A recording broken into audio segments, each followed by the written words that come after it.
Court ನೀಡಿರುವ ಮಧ್ಯಂತರ ಆದೇಶವನ್ನ ತಪ್ಪಾಗಿ ಭಾವಿಸಲಾಗಿದ್ದು ಈ ಬಗ್ಗೆ ಕ್ರಮ ಕೈಗೊಳ್ಳಲು ಆಗ್ರಹಿಸಿ ಎಸ್ಎಸ್ಎಫ್ ಸಂಘಟನೆ ಉಡುಪಿಯಲ್ಲಿ ಪ್ರತಿಭಟನೆ ನಡೆಸಿತು. ಪ್ರತಿಭಟನೆಯಲ್ಲಿ ಮಾತನಾಡಿದ ಎಸ್ಎಸ್ಎಫ್ ಮುಖಂಡ ಹುಸೇನ್ ಸಹಾದಿ, ಅಲ್ಪಸಂಖ್ಯಾತ ಇಲಾಖೆಯ ವಸತಿ ಶಾಲೆಗಳಲ್ಲಿ ಹಿಜಾಬ್ ತೆಗೆಸಲಾಗ್ತಾ ಇದೆ.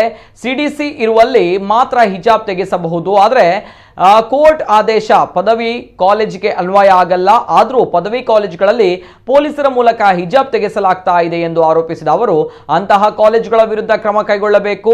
ಮಧ್ಯಂತರ ಆದೇಶವನ್ನ ಸರಿಯಾಗಿ ಅರ್ಥ ಮಾಡಿಕೊಳ್ಳಿ. ನಾವೇನು ಬಿಜೆಪಿ ಮೇಲೆ ಆರೋಪ ಮಾಡ್ತಾ ಇಲ್ಲ.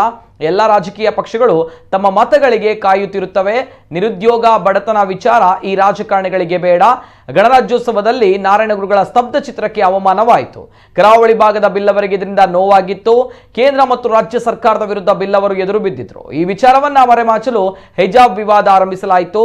ರಾಜಕೀಯ ಪಕ್ಷಗಳಿಗೆ ಈ ವಿವಾದದಿಂದ ಮೈಲೇಜ್ ಸಿಕ್ಕಿದೆ. ಯುಪಿ ಚುನಾವಣೆಗೆ ಇದರ ಲಾಭ ಪಡೆಯಲಾಗ್ತಾ ಇದೆ. ಮುಸ್ಲಿಮರನ್ನ ಟಾರ್ಗೆಟ್ ಮಾಡಿದಷ್ಟು ಮತ ಹೆಚ್ಚಳವಾಗುತ್ತದೆ ಎಂದು ಆರೋಪಿಸಿದರು. ಈಗಾಗಲೇ ಮಧ್ಯಂತರ ಆದೇಶ ಕೋರ್ಟ್ ನೀಡಿದೆ. ಅದನ್ನು ಕೆಲವು ಕಡೆಗಳಲ್ಲಿ ಅಪಾರ್ಥ ಮಾಡಿಕೊಂಡು ಅದರಲ್ಲಿ ನಿಜವಾಗಿ ಅಲ್ಲಿ ಈಗ ತಾನೇ ಓದಿ ಹೇಳಲಾಗಿದೆ, CDC ಅವರು ಪ್ರಿಸ್ಕ್ರೈಬ್ ಮಾಡಿದಂತಹ ಆ ಒಂದು ವಸ್ತು ಸಂಬಂಧಿಸಿದೆ ಇರುವಲ್ಲಿ ಮಾತ್ರ ಇದು ಅನ್ವಯ ಆಗ್ತದೆ ಅಂತ ಹೇಳಿ.